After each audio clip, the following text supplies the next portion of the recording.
प्रिय सद्गुरु, मुझे इंसानों के बजाय प्राकृतिक दुनिया में अचंभा देखने में आसानी होती है। मैं इंसानों में भी उसी अचंभे को कैसे देख सकता हूँ जैसा मैं एक नाचते हुए मोर में देखता हूँ। तो वो एक इंसान है ना? नहीं नहीं, मैंने सोचा कि कहीं एक चिड़िया सवाल पूछ रही हो तो इंसानों के पास एक मोर की तरह सुंदर पंख नहीं होते। हमारे पास नहीं है। हम उन्हें पहन सकते हैं, लेकिन वो सिर्फ पहनी हुई चीज होगी। वो मोर के पंख की तरह नहीं होगा। तो उन चीजों में अचंभा देखना आसान होता है जिनके साथ आपको कुछ साझा नहीं करना होता।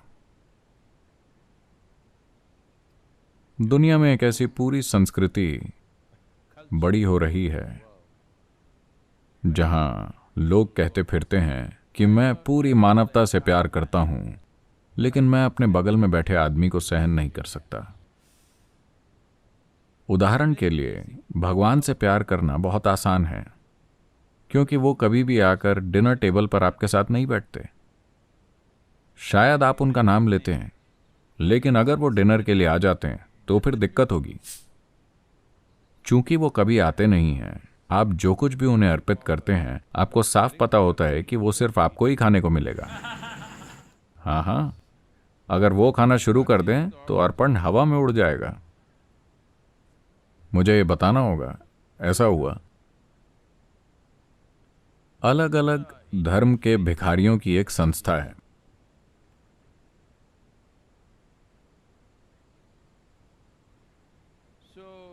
इसके केवल 3 सदस्य हैं। एक भिखारी हिंदू है, एक भिखारी क्रिश्चियन है, एक भिखारी मुसलमान है। तो वो कह रहे थे कि वो बहुत धार्मिक हैं, लेकिन उनके आर्थिक हालातों के कारण उन्हें साथ रहना पड़ता है, वरना वो लड़ाई करेंगे। तो एक दिन वो पेड़ के नीचे मिले और हिंदू भिखारी ये दिखाना चाहता था कि वो वाकई में एक भक्त है। उसने कहा, देखो, हर दिन मुझे भीख में जो कुछ भी मिलता है, आमतौर पर मुझे जितने भी पैसे मिलते हैं जिसमें सिक्के होते हैं और अलग अलग तरह के छोटे नोट होते हैं, मैं एक बड़ा सा ओम लिखता हूं, ओम, और फिर मैं सारा पैसा ऊपर उछालता हूं। ओम के ऊपर जो कुछ भी गिरता है वो शिव का है, बाकी मेरा है।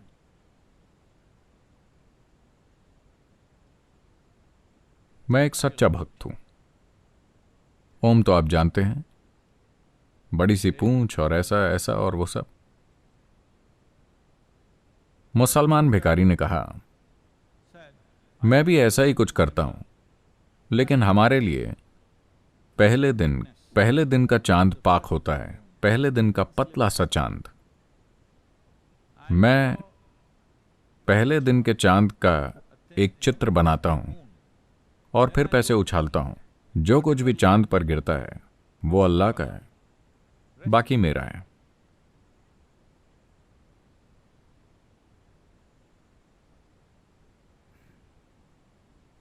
फिर उन्होंने क्रिश्चियन भिखारी से पूछा कि तुम क्या करते हो? उसने कहा, मैं सारा पैसा लेकर ऊपर उछालता हूं, जो भगवान का है वो उसे रख लेते हैं, बाकी।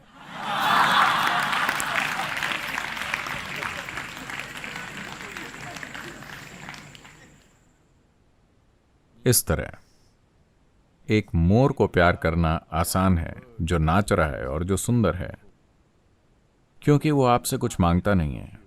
दरअसल वो आपको पसंद भी नहीं करता, वो आपको कोई महत्व नहीं देता। क्या आपने गौर किया है कि हमारे मोर आपको कैसे देखते हैं?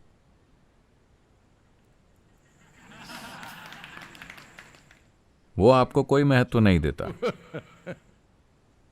तो आपके देने के लिए कुछ भी नहीं है, आपको कुछ भी नहीं करना है, आप बस दूर से उसका आनंद ले सकते हैं। इसी कारण आजकल ढेरों लोगों के लव अफेयर चलते रहते हैं, फेसबुक पर, टिकटॉक पर और जो भी, इंस्टाग्राम और जो भी, क्योंकि आपको उनसे मिलना नहीं है, आपको उनके साथ कोई भी चीज साझा नहीं करनी। आपको बाथरूम के बाहर इंतजार नहीं करना है जब वो उसे यूज कर रहे हो। आपको उनके पीछे लाइन पर खड़े नहीं होना है, कुछ भी नहीं, सब कुछ इंस्टेंट है। अगर आपको वो पसंद नहीं आता तो आप उसे बंद कर सकते हैं और अकाउंट को मिटा सकते हैं। तो मोर आता है, नाचता है, आपको बहुत पसंद आता है, वो चला जाता है, कोई समस्या नहीं, आपको उसे रखना नहीं है। एक काम कीजिए, एक मोर को 3 दिनों के लिए अपने बेडरूम में रखिए, वो हर जगह बीट कर देगा और रात को वो करेगा बहुत तेज आवाज में। लोगों को शायद पता ना हो, हर दिन मैं जहां रहता हूं वो उसकी छत में होते हैं, पै पू वो सुबह सुबह शुरू हो जाते हैं, ठीक है। तो अपने घर में एक मोर को 3 दिनों के लिए रखिए, फिर देखते हैं कि आप उनको कितना पसंद करते हैं। तो इंसान एक मुश्किल प्रजाति है, इसमें आप भी शामिल हैं। तो इसे ये मत देखिए, हम बात कर रहे हैं कि नस्ल, धर्म, जाति, पंथ, लिंग का भेद नहीं होना चाहिए। इस बारे में बहुत सारी बातें चल रही हैं। मैं आपको बता रहा हूं, प्रजातियों के बारे में भी लकीर मत खींचिए। क्यों? मैं एक बंदर से प्यार करता हूं, लेकिन मैं एक इंसान से प्यार नहीं कर सकता। इसका मतलब है कि आपके भीतर एक विकासवादी समस्या है। मुझे बंदरों से प्यार है, लेकिन मैं इंसानों को नहीं सह सकता। इसका क्या मतलब है? आपको विकास पसंद नहीं है? तो ये बहुत आकर्षक लगता है जब एक बंदर हर जगह कूदता रहता है, एक शाखा से दूसरी शाखा तक, शानदार। बस एक दिन शिव पादम में अपनी खिड़की खुली रखें, कुछ बंदर आपके कमरे में आ गए, आप गए काम से। वो खाएंगे, वो फाड़ेंगे, वो पूरी जगह पर गंदगी करेंगे, वो वहां मौजूद हर चीज को बर्बाद कर देंगे और चले जाएंगे। अब आप आकर कहेंगे, वाह मेरे प्यारे बंदर, उन्होंने कितना बढ़िया काम किया है। नहीं, ये उस तरह काम नहीं करेगा। तो ठीक है, कम से कम आप पक्षियों का आनंद ले रहे हैं, ये अच्छा है। ये एक प्रकार की लॉबी है जिसे पक्षी विज्ञानी कहा जाता है। आप पक्षियों का आनंद लेते हैं, पक्षियों का अध्ययन करते हैं या पक्षियों का आनंद लेते हैं, बर्ड वॉचिंग। लेकिन वही पक्षी अगर आपके कमरे में घुस जाएं तो बात अलग है। इंसानों के साथ समस्या ये है कि आप हर जगह उनका सामना करते हैं। वो आपके घर में हैं, वो आपके ऑफिस में हैं, वो हर जगह हैं। वो बस कहीं दूर नाच नहीं रहे हैं। अगर वो बस दूर से नाच रहे होते तो आप उन्हें भी पसंद करते। समस्या ये है कि आपको उनके साथ काम करना होगा, आपको उनके साथ रहना होगा, आपको हर दिन उन्हें मैनेज करना होगा। ये एक समस्या है। तो मैं चाहता हूं कि आप इसे समझें। इसमें कुछ भी गलत नहीं है कि आप एक नाचते हुए मोर को पसंद करते हैं, उसकी सराहना करते हैं, ये बिल्कुल ठीक है। आपको उसे तब भी पसंद करना चाहिए जब वो नाच न रहा हो, ये ठीक है। लेकिन मेंढक कह रहा है कि सांप कहाँ है? जब मोर होते हैं तो वो सांपों को खा जाते हैं। हर कुछ दिनों में मैं सांपों को लाकर उन्हें बगीचे में छोड़ रहा हूं, लेकिन ये मोर कुछ ही समय में उन्हें खा जाते हैं। आपको मोर पसंद होंगे, मैं भी उन्हें पसंद करता हूं, लेकिन मैं चाहूंगा कि कुछ सांप भी घूम रहे हों, लेकिन वो सभी कुछ ही समय में खा लिए जाते हैं। तो दूरी होने पर प्यार करना आसान होता है। देखिए, इस वायरस के समय में कई लोग अभी वो किस बारे में शिकायत कर रहे हैं? उनके प्रियजन, वो उनके साथ घर में बंद हैं। बड़ी मुसीबत। घरेलू हिंसा बढ़ गई है, पता है? कुछ लोग कह रहे हैं कि 100%। कुछ देशों में हर तरह की परेशानियां, हर कोई पूछ रहा है, सलाह मांग रहा है, क्या करें, इस परिवार को कैसे मैनेज करें। ये वही लोग हैं जिनकी आप कमी महसूस कर रहे थे, क्योंकि वो हर दिन ऑफिस जाते थे। आप इतने लंबे समय के लिए क्यों चले गए? लेकिन अब वो घर पर हैं और मुसीबत बने हुए हैं। दूरी एक अद्भुत चीज है। मौत एक शानदार चीज है। देखिए, मरे हुए लोगों को हमेशा सभी प्यार करते हैं। क्या आपने इस पर गौर किया है? जैसे ही उनकी मौत हुई, अचानक वो पूजा के योग्य बन गए। आपने उनकी पूजा तब क्यों नहीं की जब वो जिंदा थे? ऐसा क्यों है कि मरते ही वो पूजा के योग्य बन गए? दुनिया में कहीं भी लोग उन्हें ऊपर रखते हैं और ऐसा करते हैं, फूल डालते हैं या जो भी करते हैं, सिर्फ इसलिए कि वो मर चुके हैं। जब वो जिंदा थे तब आप इसे करने के लिए तैयार नहीं थे। जब वो मर चुके हैं तब आप ये कर रहे हैं। इसका मतलब क्या है? नहीं, मैं ये नहीं कहना चाहता। आप जानते हैं, जब वो जिंदा थे आप उनके साथ संघर्ष कर रहे थे। जैसे ही वो मर जाते हैं आप उनकी पूजा करते हैं, उन्हें याद करते हैं और उनसे प्यार करते हैं। इसका क्या मतलब है? आप शायद इंतजार कर रहे हैं। ये अच्छी बात नहीं है, बिल्कुल भी नहीं। तो चलिए इसे ध्यान से देखते हैं। आपकी समस्या ये है कि आपके व्यक्तित्व की एक निर्धारित विशेषता है।